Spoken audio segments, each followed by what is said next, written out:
Thanks for staying tuned. I'm Colin Abrams with the Hgp Sportscast.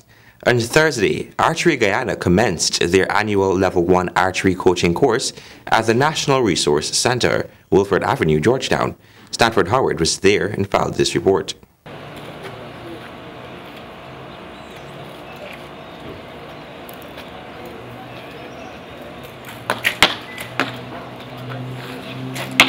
Participants came from all over the country for the start of the course.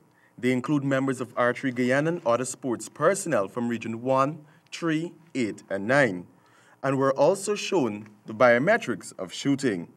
Mr. Phillips Graves opined that it has been great so far and that it is truly a national coaching clinic. He went on to say that thus far participants understand what they were being taught and hope that they will take back to the respective regions to further the knowledge of the sport.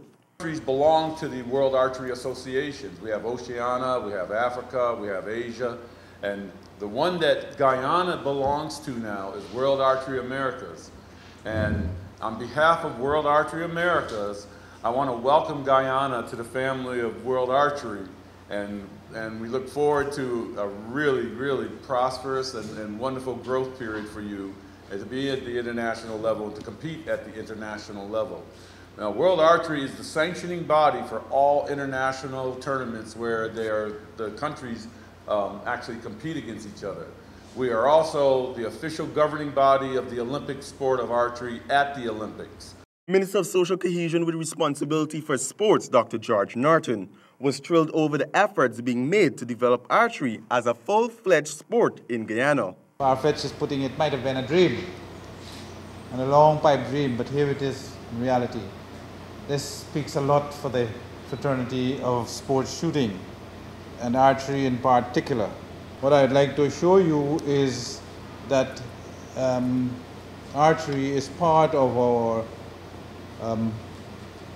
the sports that fall under our National Sports Commission, and it's good to know that it's an Olympic sport. It's done at the level of the Pan American Games, and all of this speaks to the upliftment of this sport. But what pleases me more is when I look around.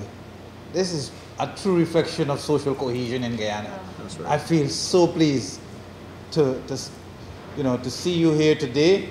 Director of Sports Christopher Jones was also pleased about the Level 1 archery training program.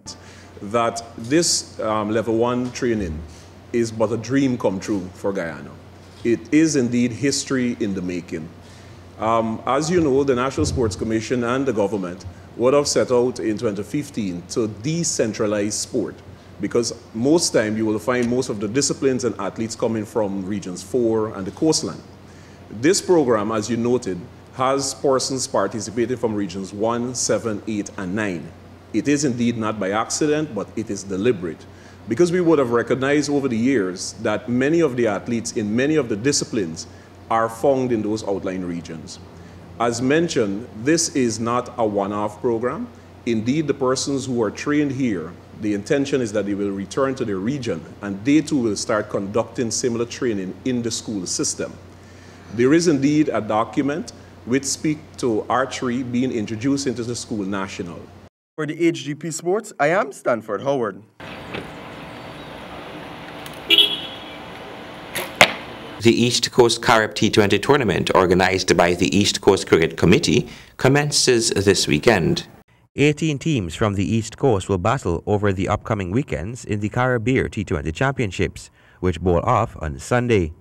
Marketing manager of the Carib brand, Sean Abel, expressed elation that the ECCC picked up the responsibility to host the T20 tournament, since it will help in the development of youth interested in the game.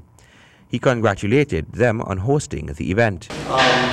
Anson McCall is always happy to be on board with community-based sports, in particular cricket. I'm happy that Caribbean is being able to support the development of cricket in your community. In the opening round, Better Hope A will play Mahaica Cavaliers, Strathavan will play Mahaica Sports Club, Golden Achievers will collide with Beehive, Anthony 11 will tackle Enterprise A, Better Hope B and Enterprise B will square off, Enmore will play Ogle, Lusignan B will confront Helena Sports Club, LBI and Paradise will trade skills, and Fairfield will do battle with Lusignan A. In order to enter, each team participating had to purchase 2 cases of Carib beer. The champion team will receive $200,000, runners-up $75,000, and third place $50,000. All the cash prizes would be accompanied by trophies. Also, several individual awards are also at stake. Matches will begin from 9:30 hours on Sunday. Calcutta Knight Riders routed Chennai Super Kings with 6 wickets and 14 balls to spare. Stanford has more. The skipper of the Calcutta Knight Riders elected to have a bowl first. To the top of the leaderboards, Chennai Super Kings. Chennai's opening pair of Watson and Faye Duplessis made a solid 48-run stand in the 5th over. But in the following over, all-round the Chalwal bowled Duplessis for 27 runs. Watson then continued to build a 42-run second wicket partnership with Sunish Raina. At that stage, the Super Kings were looking at another enormous total, but that partnership was eventually broken in the 11th over, and the Super Kings were 2 down for 92 runs. Knight Riders then flipped the script with their bowling attack as they took 2 quick wickets. Chennai skipper Mahendra Singh Dhoni took to the crease and produced a 25-ball 43 not-out to propel the Super Kings to 175 for 5 of their 20 overs. Calcutta Knight Riders had a bit of a rough start to the run chase after losing their first wicket in the first over. Windy Sunil Narain blasted a quick 32 runs off 20 balls with 4 fours and 2 sixes to stabilize the innings. Knight Riders were in control of their chase right from the outset when Rinku Singh was bowled in the 12th over. Knight Riders needed just 81 runs off 50 balls to win. Shubman Gill and skipper Dinesh Kirk continued to play aggressively to take Knight Riders over the line. For the Hgp Sport, I am Stanford Howard. Thank you, Stanford. Serena Williams withdraws from the upcoming Madrid Open, says she needs more time to prepare for her first clay season. Since giving birth, the 23-time Grand Slam champion is a 2-time champion in the Spanish capital by winning the 2012 and 2013 editions of the tournament. She has had a very hard time getting back into shape. Williams was booted out early at Indian Wells and the Miami Open in her only previous WTA appearances this year. The organizers of the Madrid Open said she is one of the great champions of our sport. She has always offered a show to the tournament, and we hope to see her again at the Caja Magica in the future. Williams, who gave birth to her first child in September, has played 4 single matches since returning to action, reaching the last 32 at Indian Wells before losing to her older sister Venus and going out to Japan's rising star Naomi Osaka in round 1 at Miami. And that has brought us to the end of this edition of the Hgp Sportscast. Remember, life is like a sport. Always remember to play fair. Goodbye.